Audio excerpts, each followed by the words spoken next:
हाय hello नमस्कार and a warm welcome to Masti ki पाठशाला with Priyanka.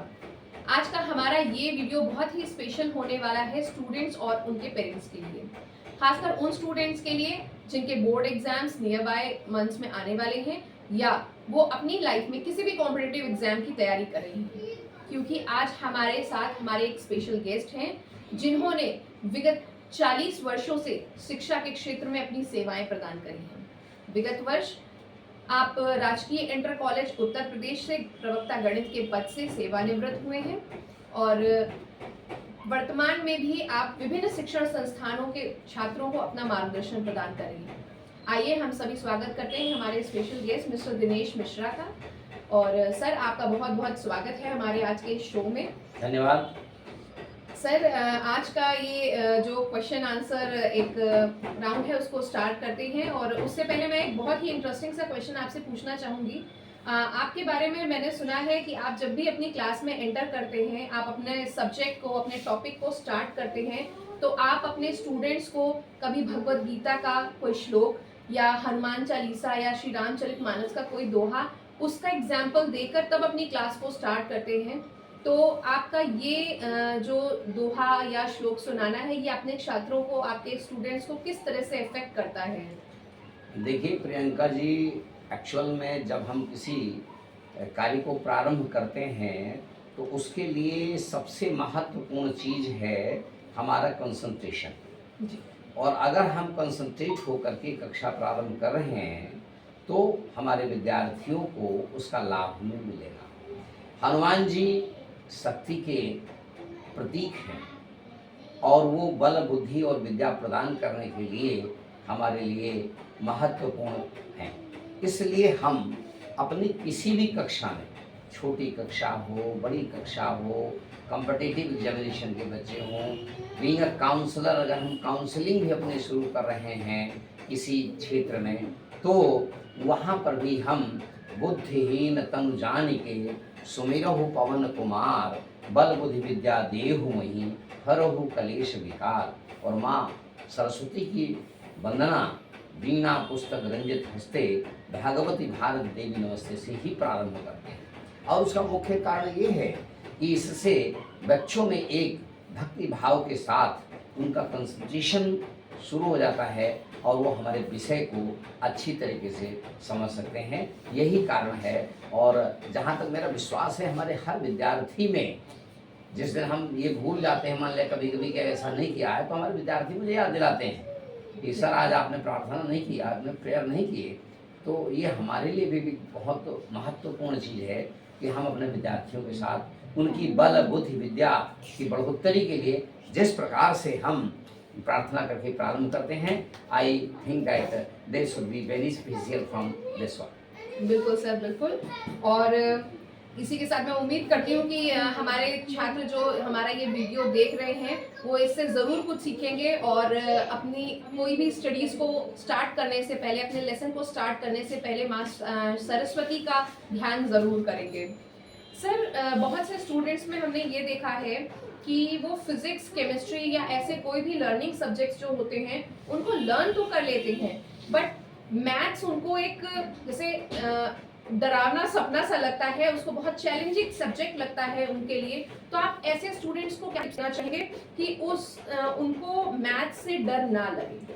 देखिए, मैथ्स एक ऐसा विषय है जिसमें हर चीज़ निश्चित है, उसका जो विस्तार है वो भी निश्चित ही है और कोई चीज़ बदलाव नहीं होती है। 2 2 जा 4 हमेशा रहा है, हमेशा रहेगा। जब उनको ये समझ में आ जाएगा कि हम जो कर रहे हैं वह ऐसी स्थिति में निश्चित रूप से उनको किसी भी बदलाव के लिए पहले मेंटली तैयार करना होगा। उन्हें बताना होगा कि मैथमेटिक्स एक ऐसा इजी सब्जेक्ट है, इजी विषय है, सरल विषय है, जिसको अगर एक बार हम समझ लेंगे तो हमें फिर दोबारा उसको ज़्यादा रटने की ज़रूरत नहीं होगी जाती। तो मैथमेटिक्स में अपने अपने तरीके होते हैं। When we enter in the class by smiling face, उस समय हमारा विद्यार्थी समझ जाएगा कि नहीं, गुरुजी आज खुश हैं और हमें अच्छी तरह से अपना शिक्षा। जब हम गुस्सा होकर के क्लास में एंटर करेंगे तो पहले ही से हमारा डरा सहमा रहता है और वो फिर जो हम चाहेंगे वो उसको गेन नहीं कर पाता है। मैथमेटिक्स के साथ एक और बात ये है कि how we make it interesting, हम इसे रोचक कैसे बनाएं। रोचक बनाने के लिए बहुत से तरीके हैं कि हम बच्चों को किस तरह से बताएं कि वो उनकी समझ में आए। जैसे जब कोई पॉइंट किसी रेखा लाइन पर स्थित होता है तो कहते हैं कि वो पॉइंट उस रेखा को संतुष्ट कर रहा है। ऐसी स्थिति में अगर हम उनको एक बात कह देते हैं कि बिंदु करे रेखा पर लाई, होगा इक्वेशन सेटिस्फाई, और ये बात समझ में आई तो बच्चों को समझ में आता है कि नहीं हाँ ये तो सभी लोग सही बात है, तो कविता के माध्यम से पढ़ा रहे हैं और वह उस विषय को गहनता से सीखेंगे। ऐसे ही बहिष्कोण के बारे में है, त्रिभुज की किसी भुजा को आगे बढ़ाते हैं, वह बाहरी भुजा के साथ बना हुआ बहिष्कोण कहते हैं। बहिष्कोण का मान ज्ञात करने के लिए पड़ोसी छोड़ देते हैं, दूर के कोणों को हम जोड़ देते हैं और इस तरह से बहिष्कोण का मान निकल आता है। तो बच्चे समझते भी हैं, रुचिपूर्वक समझते हैं और उन्हें वह विषय सरल लगने लगता है। और हमारा इंटरप्रिटेशन किस तरह से बच्चों को रुचिकर बनाएं, ये बहुत ज़रूरी है। तो मैथ को पहले उनके अंदर जो भय भरा हुआ है, डर भरा हुआ है, उसको यह कह के निकालना कि it is a very simple subject, it is a very सरल विषय है, इसमें कहीं कोई कठिनता नहीं आएगी, बस ज़रूरत है मैथ का बेसिक समझना। अगर बेसिक उनकी समझ में आ गया तो निश्चित रूप से वह आगे बढ़ेंगे और मैथ को बड़ी ही रुचिपूर्वक पढ़ेंगे। बिल्कुल सर, अगर हम बहुत से स्टूडेंट्स की बात करें तो वो चाहे जूनियर क्लास के हों या किसी सीनियर क्लास के हों, बोर्ड एग्जाम एस्पिरेंट्स हों, तो उनको पहले तो वो एग्जाम टाइम से पहले लर्निंग सब्जेक्ट्स पर फोकस करते हैं, बट और मैथ्स जैसे सब्जेक्ट्स पर उनको उतना शायद वो टाइम नहीं देते हैं, क्योंकि लगता है अरे हम कर लेंगे या हम रट लेंगे, हम फॉर्मूलाज रट लेंगे, और एग्जाम टाइम में उन्हें यही चीज़ प्रेशराइज करती है। तो आप ऐसे बच्चों के लिए क्या टिप्स देना चाहेंगे, उनको अपने एग्जाम से पहले, बोर्ड एग्जाम से पहले किस तरह से अपनी प्रिपरेशन करनी चाहिए कि एग्जाम टाइम में उन्हें ये प्रेशर फील ना हो, क्योंकि बहुत से बच्चों को एग्जाम फोबिया हो जाता है, उन्हें डर लग जाता है हम नहीं कर पाएंगे या हमसे नहीं हो पाएगा। तो ऐसे बच्चों को क्या टिप्स देना चाहिए? देखिए ऐसा होता है कि परीक्षा की तैयारी एक दिन की नहीं होती है।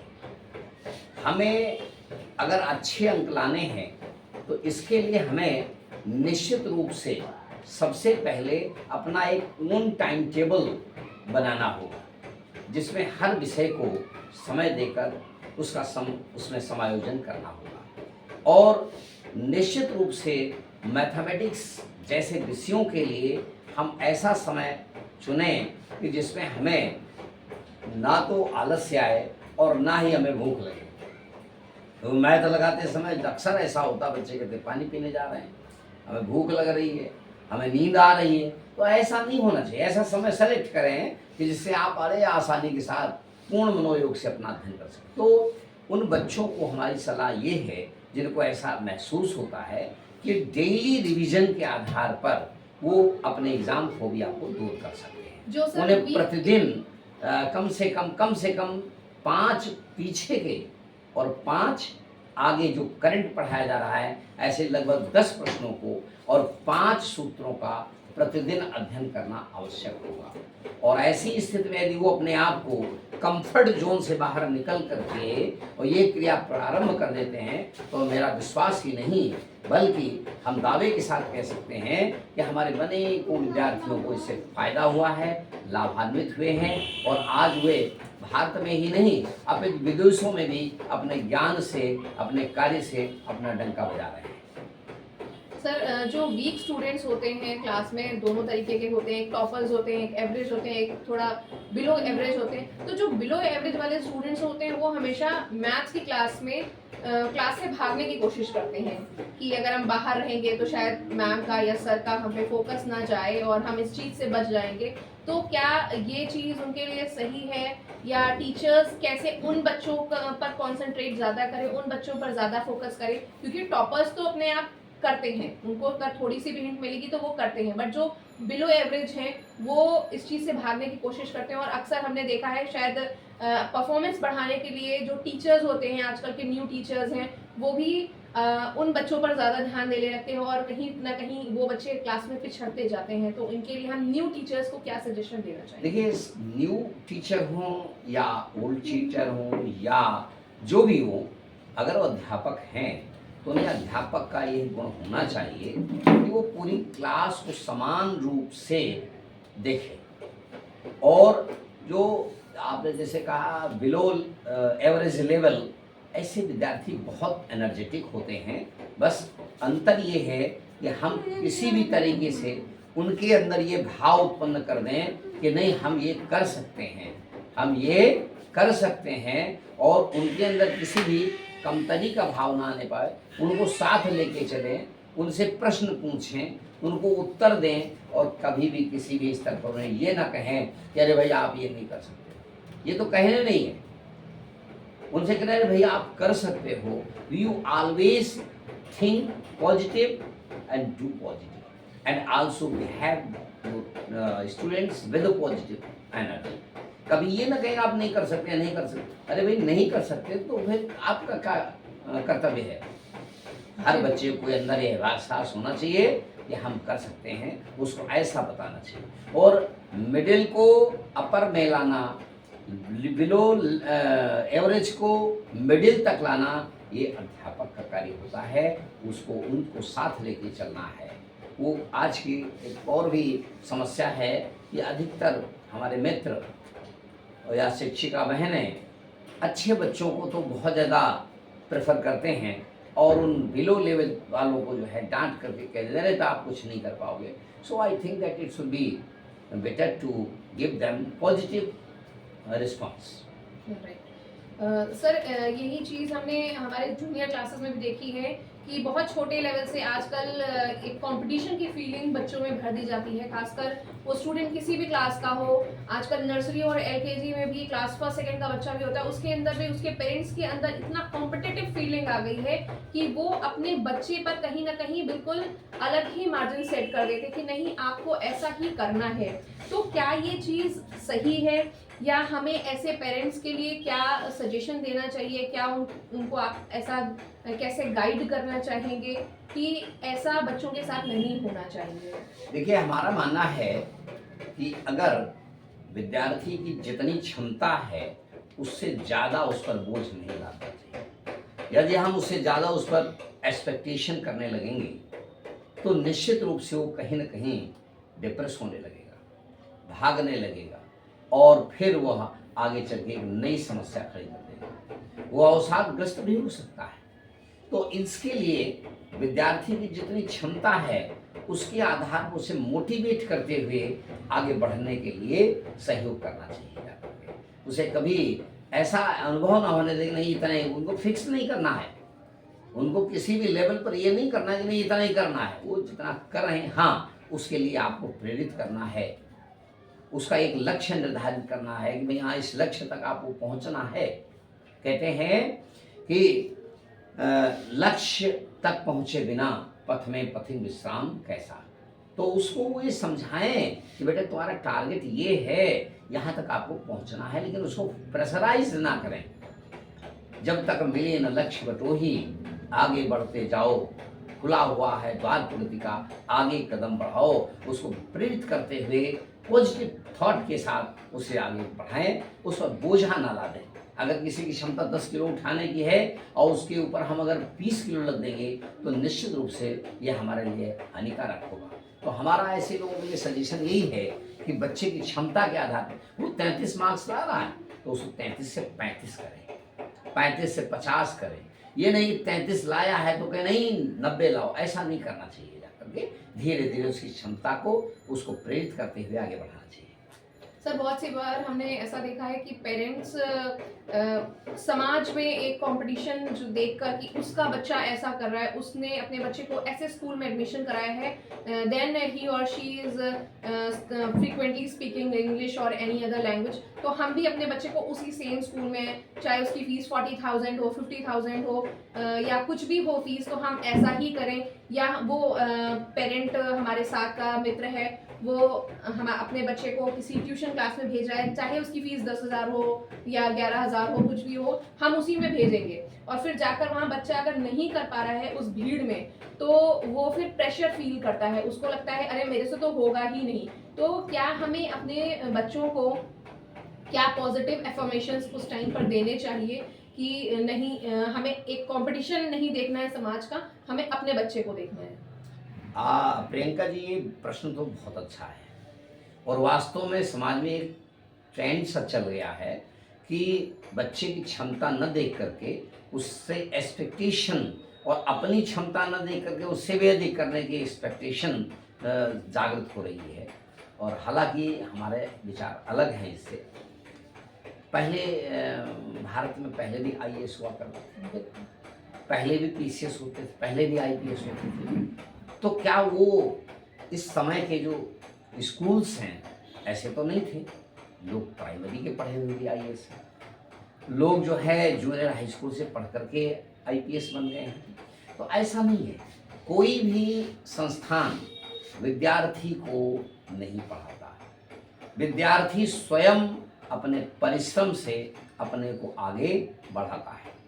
और अगर विद्यार्थी के अंदर ये क्षमता है, जैसे आग को कपड़े में लपेट कर नहीं रखा जा सकता, आग को कपड़े में लपेटो, कोई चाहे जितना मोटा कपड़ा बांध दो वो अपनी स्थान बना लेगी। ऐसे ही प्रतिभा को किसी बहुत अच्छे उसकी ज़रूरत नहीं होती, अगर उसके अंदर प्रतिभा है तो वो जहाँ भी रहेगा वहाँ निखर जाएगा, जैसे कीचड़ में भी कमल खिल जाता है।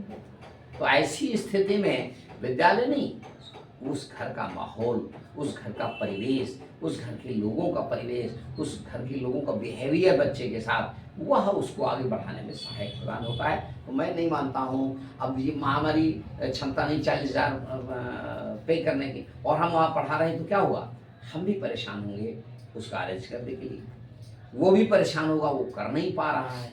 तो ऐसी स्थिति में हम दोनों के बीच में एक ऐसी स्थिति उत्पन्न हो जाएगी जहां पर हम दोनों दुखी होंगे और फिर उसकी प्रगति पर प्रभाव पड़ेगा। मैं समझता हूँ ऐसा तो नहीं होना चाहिए। हमारी जितनी क्षमता है, मैंने अपने बच्चों को समाज के हिसाब से न दे करके जो हमारी क्षमता थी उस तरह से मैंने अपने बच्चों को उन संस्थानों में प्रवेश दिलाया जहाँ की फीस हम पे कर सकते थे। और आज हमारे सभी जो हमारे अपने बच्चे थे वो सब अच्छी जगह से पढ़ते हैं।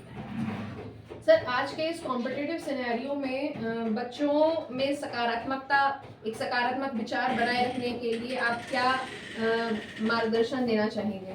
हमारा केवल इतना कहना होगा कि पहले अपना लक्ष्य निर्धारित करें और फिर उस लक्ष्य को पाने के लिए उधर कंफर्ट जोन से बाहर आकर के निर्धारित रास्ते पर चलना प्रारंभ कर दें। कभी भी नेगेटिव सोच ना लाएं, कभी ये मत सोचें कि मैं नहीं कर सकता। एक बहुत छोटा सा उदाहरण आपको बताते हैं। थॉमस अल्वा एडिशन, उनके प्रिंसिपल ने इनके कार्यों से परेशान होकर के इनकी माँ को बुलाया और कहा, भाई आपका बच्चा हमारे विद्यालय में पढ़ने लायक नहीं है क्योंकि वो उतना अच्छा नहीं कर पा रहा है, तो प्लीज़ आप इसे निकाल दें। अब थॉमस अल्वा एडिशन की माँ को घर ले आई बच्चे को और घर में ला करके उसने पूछा, क्या माँ हम कल से स्कूल नहीं जाएंगे? माँ ने कहा, हाँ बेटा, कल से आप स्कूल नहीं जाएंगे, आपको हमारे साथ घर में ही रह करके कुछ जो बताया जाए वो करना होगा और अध्ययन करना होगा। बोले, माँ क्यों ऐसा हमारे साथ किया गया?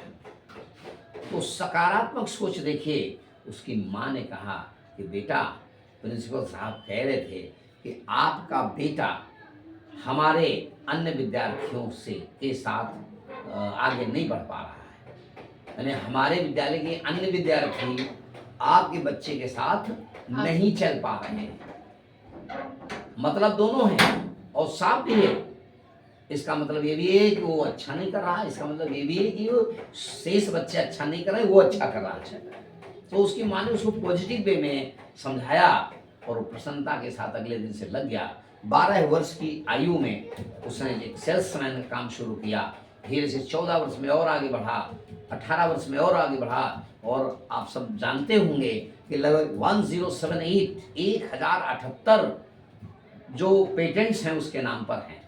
और आज हम थॉमस अल्वा एडिशन को एक पॉजिटिव वे में जा करके देखते हैं कि जब वो कर सकता है जिसे स्कूल से निकाल दिया गया था, तो हमारे विद्यार्थी तो बहुत अच्छे हैं। बस अभिभावक, समाज, ये बच्चे को पॉजिटिव थिंकिंग की तरफ ले जाएं, ना कि नेगेटिव थिंकिंग के लिए। उनको कभी ऐसा ना एहसास होने दें कि वो ऐसा नहीं कर सकते हैं। तो मेरा तो सुझाव यही है कि we always think positive, do positive and follow the positive things. Okay, thank you. Thank you so much sir, और बहुत बहुत धन्यवाद, आपने हमारे शो पर अपना इतना समय दिया, अपना कीमती समय दिया हमारे स्टूडेंट्स को और पेरेंट्स को। सर एक छोटा सा क्वेश्चन और पूछना चाहूँगी कि हमारे जो स्टूडेंट्स हैं जो आगे के लिए तैयारी करना चाहते हैं, बहुत से स्टूडेंट्स को ये नहीं पता चलता है कि हम अपने जीवन में क्या लक्ष्य निर्धारित करें। आजकल जो भीड़ चाल चल रही है कि नहीं, अगर हम आईएएस की तरफ जाना चाहते हैं तो बहुत सब आईएएस की तरफ लग जाते हैं, या कोई इंजीनियर बनना चाहता है तो सब इंजीनियरिंग की तरफ दौड़ जाते हैं। तो इस भीड़ चाल से बच्चे को बचाकर और भी जो बहुत से छोटे एरिया जिन पर लोगों का ध्यान नहीं जाता है, उनकी तरफ कैसे बच्चों को पता होना चाहिए कि हम कैसे अपना लक्ष्य निर्धारित करें या अपने पैशन को प्रोफेशन में कैसे चेंज करें। जैसे आपको बहुत छोटे से उदाहरण से बताते हैं, गाड़ी आती है प्लेटफॉर्म पर, भीड़ उतरती है, मुझे भी बाहर जाना होता है, तो जैसे हम क्या सोचते हैं कि जिधर से भीड़ उतर रही है उससे न जाके थोड़ा अलग हट के जाएं तो हमें खाली जगह मिल जाएगा, हम निकल जाएंगे। बिल्कुल। तो ऐसे ही भीड़ को नहीं देखना है, हमें अपनी क्षमता और अपने कार्य पर विश्वास करना है। अगर हमारी क्षमता आईएएस की है तो हम आईएएस बन जाएंगे, हमारी क्षमता बिजनेसमैन की है तो हम बिजनेसमैन बन जाएंगे, हमारी क्षमता अगर क्रिकेटर बनने की है तो हम बन जाएंगे। हमारे सचिन तेंदुलकर जी इस बात के देखिए वो है, उन्होंने पिताजी कहा मेरा मन पढ़ाई में नहीं लग रहा है, पिताजी ठीक बेटा जिसमें तुम्हारा मन लगे वो करो। और आज देख लीजिए जा करके कि बहुत पढ़े लिखे लोग भी उनके बराबर धन संपत्ति नहीं अर्जित किए हुए हैं। इसलिए हमारा जिसमें मन लगे, जिसको हम अच्छी तरह से कर सकें, ऐसा कार्य मुझे करना चाहिए। मैं नहीं कहता हूँ भीड़ चाल में भागना चाहिए, जरूरी थोड़ी अगर हमारे भाग्य में राजयोग नहीं है तो राजयोग नहीं मिलेगा। हमारे साथ में अपॉइंटमेंट हुए लोग प्रधानाध्यापक हुए, हम प्रवक्ता के पद से रिटायर हुए, हमारे कुछ साथी आज भी एलडी ग्रेड से रिटायर हुए। तो हमारे लेकिन हम जिस पद पर हैं उस पद पर रहकर देखें कि हम कैसे समाज की सेवा कर सकते हैं और समाज हमसे कैसे लाभान्वित हो सकता है, कैसे दूसरे का हित हो सकता है। बस सोचें हमेशा हित की बात। और कोई चलता पद चिन्हों पर कोई पद चिन्ह बनाता है वही सूरमा इस जग में पृथ्वी पर पूजा जाता है। तो हमारा तो ये मानना है। और आपको बहुत बहुत धन्यवाद इसलिए कि आपने मुझे अपने प्रोग्राम में शामिल किया। और मैं वायदा करता हूँ कि यदि आप ऐसे प्रोग्राम जो विद्यार्थियों के लिए हितकर हों, लाभान्वित होने वाले हों, उनमें जब भी आप बुलाएंगे मैं आपको अपना सहयोग और अपना समय देता रहूँगा। धन्यवाद, जय। Thank you sir. और मुझे उम्मीद है कि आज हमारे छात्रों ने बहुत सी ऐसी बातें सीखी होंगी जो उनके जीवन को लाभान्वित करेगी। और thank you so much. Keep watching मस्ती की पाठशाला with Priyanka and do subscribe my channel. Thank you.